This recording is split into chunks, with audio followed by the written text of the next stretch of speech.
Esse é mais um corte da live dos meio amadores. Nós estamos semanalmente nas multiplataformas, transmitindo diversos jogos. Antes de começar o vídeo, confere aí se já está inscrito no canal, deixe seu like e compartilhe o vídeo. Agora, sem mais delongas, vamos pro vídeo.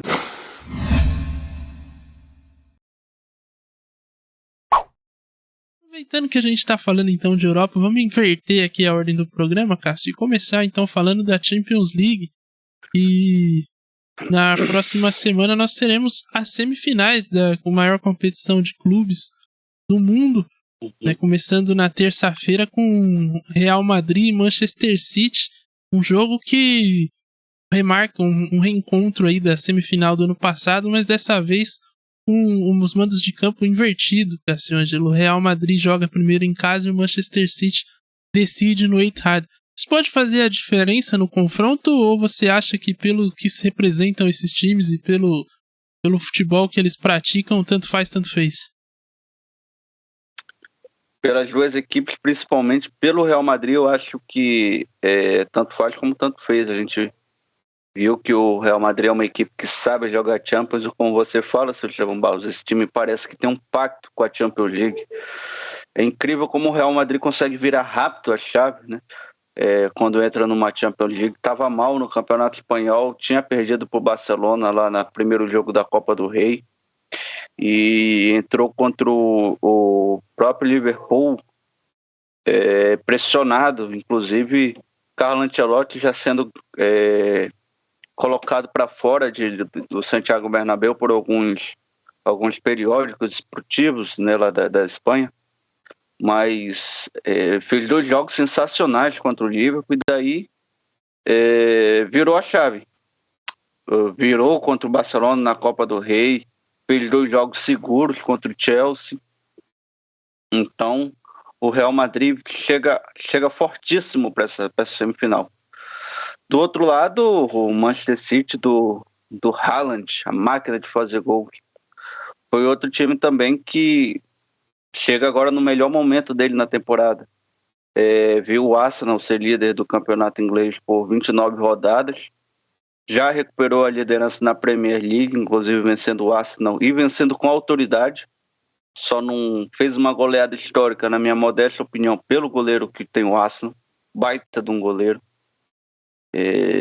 Destaque nessa temporada foi o goleiro do Arsenal, e fez também um jogo sensacional contra o RB Leipzig em casa. O primeiro tinha sido horrível, tenebroso, a gente até projetava que foi um jogo de igual para igual, Manchester City e RB Leipzig, e aí depois fez 2 jogos também muito seguros contra o Bayern de Munique, mostrando a autoridade. O Guardiola parece que ajustou o sistema tático para jogar com o Haaland. Lembrando que o Guardiola nunca tinha jogado assim com um 9, desde que ele tinha largado lá o Barcelona, que trabalhou com o Ibrahimovic, mas depois adaptou o esquema. E agora parece que ele ajustou o sistema tático e o Manchester City está de novo uma máquina. No último jogo ele botou até o Julian, argentino, que chegou a peso de ouro, para jogar do lado do Haaland. Então, expectativa de um jogaço. As duas equipes, para mim, chegam no melhor momento delas na temporada do futebol, seu Estevão.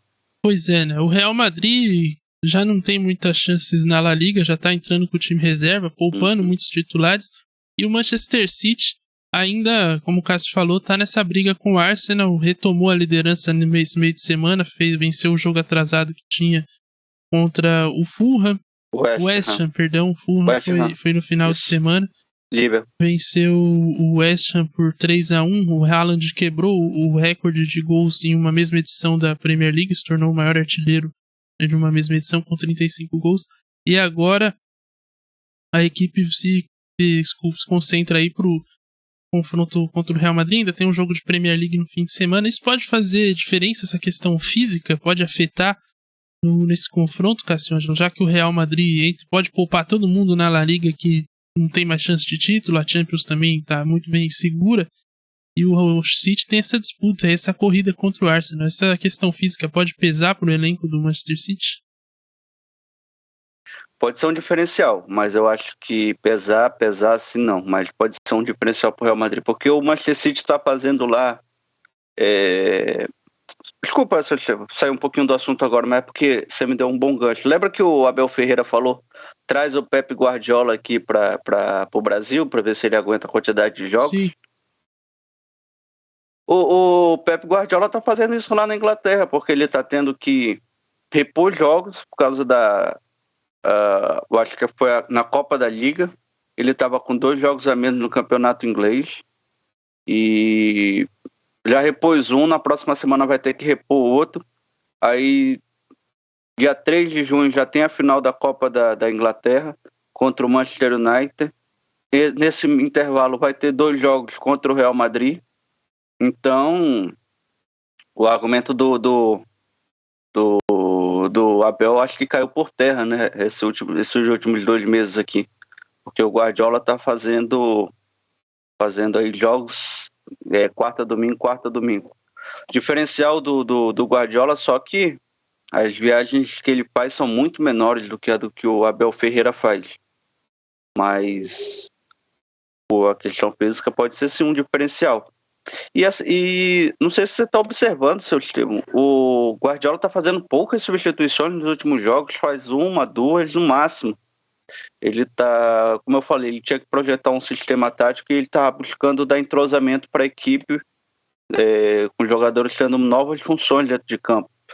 Então, pode ser, se o Real Madrid jogar como ele fez principalmente a segunda partida contra o Liverpool, onde ele deu a bola para o Liverpool e parece que o motor do Liverpool lá afogou no segundo tempo pela diferença de placares. Parece que o Liverpool abriu mão do jogo e foi lá que o Real Madrid rapidamente fez dois golaços, né? Um primeiro com o Vinícius Júnior, que foi até meio sem querer que ele faz assistência, e a outra do garoto, se eu não me engano, camisa 7 do Real Madrid, eu esqueci o nome dele. O 7 é o Hazard.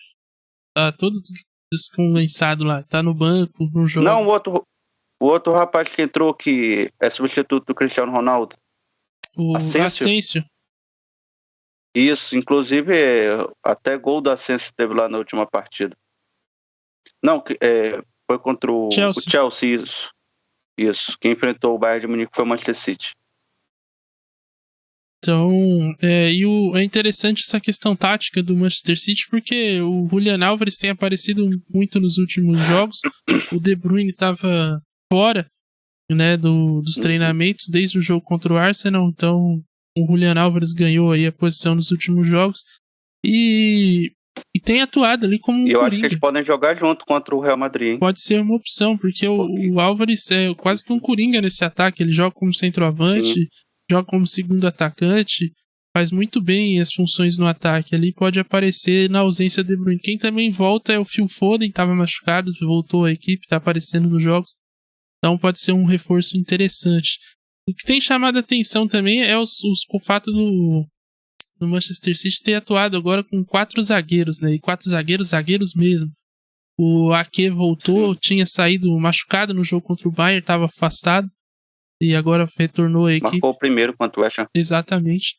E já de novo vai fazer a lateral esquerda. Ele tem a opção do Walker também, que eu acho que para esse jogo contra o Real Madrid vai ser uma opção, porque com o Vini Júnior jogando ali caindo pela direita da defesa, o Walker é um jogador que vai muito bem no 1 contra 1, é muito rápido, tem uma das suas virtudes no jogo, é essa marcação 1 contra 1.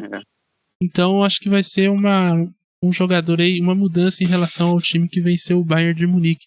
Mas a ver também, porque o Guardiola pode sempre inventar alguma coisa, surpreender. Às vezes ele mesmo se surpreende o time e as coisas não funcionam. Mas se for tudo certo, pode ser uma grande partida do Manchester City.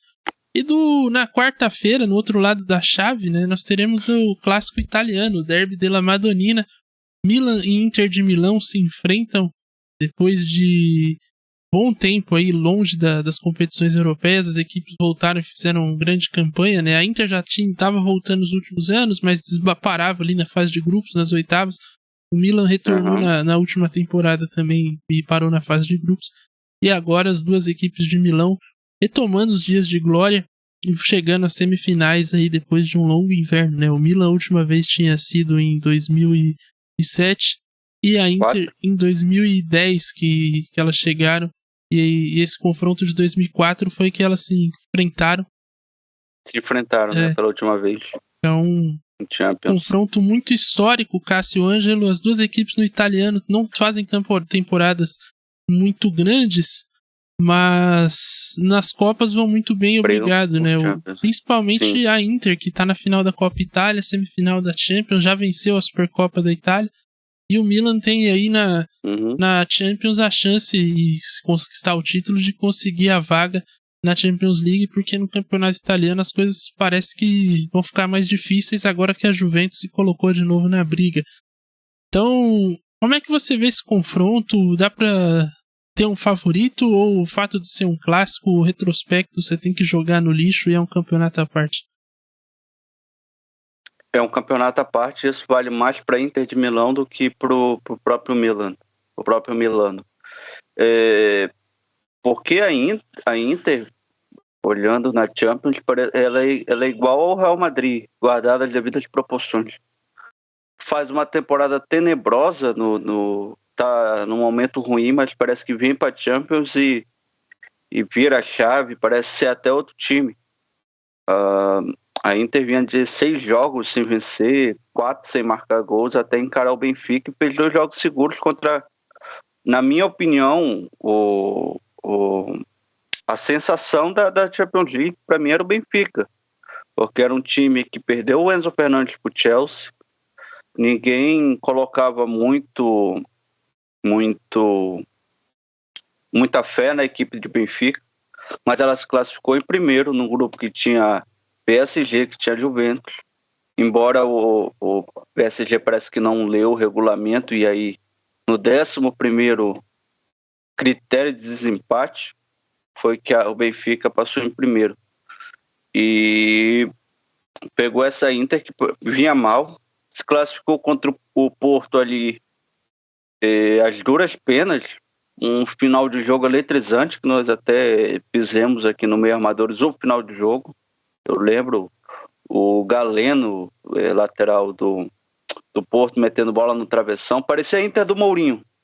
Botou um ônibus alvinegro lá atrás e ficou torcendo para o jogo acabar. Teve bola na trave, o jogador brasileiro lá do Porto sendo expulso.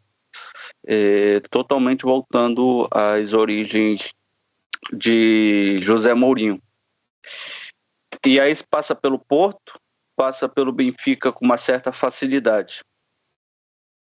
A Inter está fazendo uma recuperação no campeonato italiano, se eu não me engano venceu o próprio Sassuolo na terça-feira, 3-1, aproveitou que o Milano entrou com um time alternativo, inclusive poupando alguns jogadores, porque está fazendo uma maratona de jogos aí, quarta, domingo, e poupou alguns jogadores, entre eles o Rafael Leão. Embora o Milano tenha jogado melhor que a Cremonese, foi buscar lá ainda o empate, que o Cremonese saiu na frente, mas o Milan criou bastante, mas faltava aquele talento individual, e aí no finalzinho conseguiu empatar com já 2 expulsos, um de cada lado, verdadeiro martírio. Então a Inter se aproveitou e agora é a 4ª colocada no campeonato italiano. A Roma empatou com o Monza, o Milan empatou com a Cremonese e a Inter parece que se recupera. Ainda tem a Atalanta correndo por fora, mas a Inter parece que vai se caminhar seguro aí para a próxima Champions League. O outro lado, o Milan também é um time que vem se ajustando pela temporada, poderia ter encaminhado aí uma melhor sorte quando enfrentou a Roma no último final de semana, mas ficou no empate. Detalhe que os gols lá saíram depois dos 92 minutos, mas empatou no último sábado em 1-1 com a Roma. Então tem tudo para ser um jogão. As duas equipes na Champions League fazem uma temporada muito boa, mas como eu falei, eles viram a chave quando começa a Champions League, e aí a camisa pesa de ambas as equipes, porque o Milan equipe tradicionalíssima de Champions, uma das maiores vencedoras, se eu não me engano é a maior vencedora italiana de Champions, e a Inter de Milão parece que vem se ajustando. E paz, meus senhores, nós podemos ter na mesma temporada Lautaro Martinez vencendo a Copa do Mundo e a Champions League, seu Estevão. Pois é, né? Pra quem criticou aí o rapaz, disse que ele é grosso, tá aí, ó. Vai ganhar, pode ganhar a Champions, a Copa já ganhou. Então, numa mesma temporada. E por que não imaginar Lautaro Martinez como o melhor jogador do mundo, hein? Que impede isso? Por que não, seu Estevão? Talvez o próprio Lautaro impeça, mas enfim. É uma outra discussão. A bola atrapalha um pouco talvez. É uma outra discussão. O fato é que as duas equipes chegam aí num momento, né? É bom, mas também, tipo, pra elas, né? Depois de tantos anos voltarem a uma semifinal de Champions, acho que eles estão em estado de graça, mas eu imagino que, cara, eu não queria ser nenhum torcedor desses times nesse momento, porque quem perder isso aí, meu amigo, vai passar o resto da vida sendo zoado, porque a chance disso acontecer de novo é muito rara, muito difícil. Então, quem ganhar vai conhecer o céu. 19 anos, né? Exatamente. Demorou pra se encontrarem no Champions. Então, cara, quem ganhar vai ganhar, vai estar em estado de graça, e quem perder vai ficar em estado de desgraça. Veremos o que acontece. E as duas equipes ainda têm muito que jogar pelo campeonato italiano. Lembrando que eles brigam por vaga na Champions League, o título já ficou com o Napoli. Tem aí que disputar apenas definir quem serão as outras 3 classificadas para a próxima edição da Champions League. Eu acho que é uma vaga para 3 equipes, na minha opinião. Para mim, Napoli, claro, já matematicamente está na Champions League, já é campeão. A Lazio e a Juventus, para mim, já vão se garantir. E aí vai sobrar uma vaga para Roma, Milan, Inter de Milano e Atalanta. Embora a distância da Lazio para o Milan, que é o sétimo colocado, seja apenas de 6 pontos. Mas faltam apenas 5 partidas. Então, muito difícil achar que a Lazio saia da próxima Champions League. Acho que a Juventus até está com a mesma pontuação que a Inter, mas também a distância para o Milan é grande também. Acho que são 4 pontos, coisa assim. É difícil o Milan, com o retrospecto que está tendo, imaginar que vai desbancar tanto o Inter quanto o Juventus. E tem a Roma, que está à frente. Só que a Roma tem uma peculiaridade, a Juventus também, que eles estão nas semifinais da Liga Europa, né? Podem fazer final, inclusive. E podem conquistar a vaga da Champions por lá também. Então, a ver como é que isso se desenrola. Mas na quarta-feira, as duas equipes, Inter e Milan, vão se degladiar. Inclusive, as semifinais da Liga Europa estão na quinta-feira também. Jogos legais de se assistir. Teremos Roma contra Bayer Leverkusen e Juventus e Sevilha. Jogos aí muito interessantes de a gente acompanhar. Veremos então o que acontece na terça-feira. Lembrando que nós transmitiremos os 2 jogos a partir das 15h30. Na terça, Real Madrid e Manchester City. E na quarta-feira, Milan e Inter de Milão. Primeira partida com o mando do Milan. Os 2 jogos serão no San Siro, no estádio de Milão.